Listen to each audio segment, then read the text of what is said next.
নমস্কাৰ জনাইছোঁ সকলোকে মোৰ আন এটি ভিডিঅ'লৈ। মই এতিয়া উপস্থিত আছোঁ ৰাভা আচং সাহিত্য শাখিত পৰিষদৰ নিৰ্বাচন যি ফলাফল হ'ব এই ফলাফল চাবলৈ মই উপস্থিত আছোঁ গোৱালপাৰা জিলা যি ভোট গণনা কেন্দ্ৰত। আৰু মই আহিছোঁ আমাৰ 13 নং সমষ্টি পূব অজগড় সাধাৰণ পৰিষদীয় সমষ্টিৰ প্ৰাৰ্থী শ্ৰী ভুলাইবালা ৰাভাৰ হৈ। আৰু এই ভিডিঅ'ৰ জৰিয়তে আপোনালোকক দেখাব বিচাৰিম যে 13 নং সমষ্টি পূব অজগড়ৰ যি প্ৰাৰ্থী শ্ৰী ভুলাইবালা ৰাভা তেওঁৰ ভোটৰ ফলাফল কেনে ধৰণৰ হয় আৰু ফলাফল পাওঁতে বহুত ৰাতিও হ'ব পাৰে দেই। আৰু এই খুৰাজন হৈছে হাবৰাঘাট সমষ্টিৰ ৰাভা আচং সাহিত্য শাখিতৰ প্ৰাৰ্থী প্ৰতাপ কুমাৰ ৰাভা, তেওঁ জয়লাভ কৰে। তো এতিয়া আপোনালোকে ভিডিঅ'টো সম্পূৰ্ণৰূপে চাওক।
আৰু এনেধৰণে নাচি নাচি সময়বোৰ পাৰ কৰিলোঁ দেই আজি।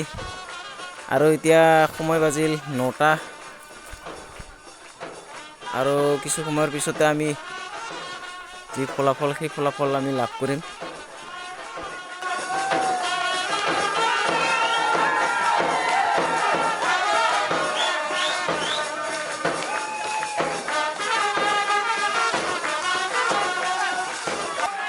আৰু এয়া হৈছে আমাৰ 13 নং পূব অজগড় সমষ্টিৰ যি প্ৰাৰ্থী ভুলাইবালা ৰাভা, তেওঁ বিজয়ী হৈ বাহিৰত ওলাই আহিল।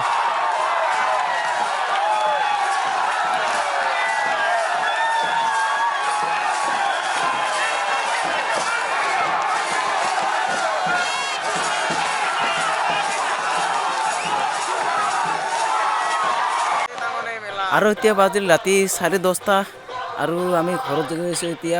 এই যে ফিল্ডত পালোঁ আৰু ফিল্ডত অলপমান নাচিম, পূৰা এনজয় কৰিম।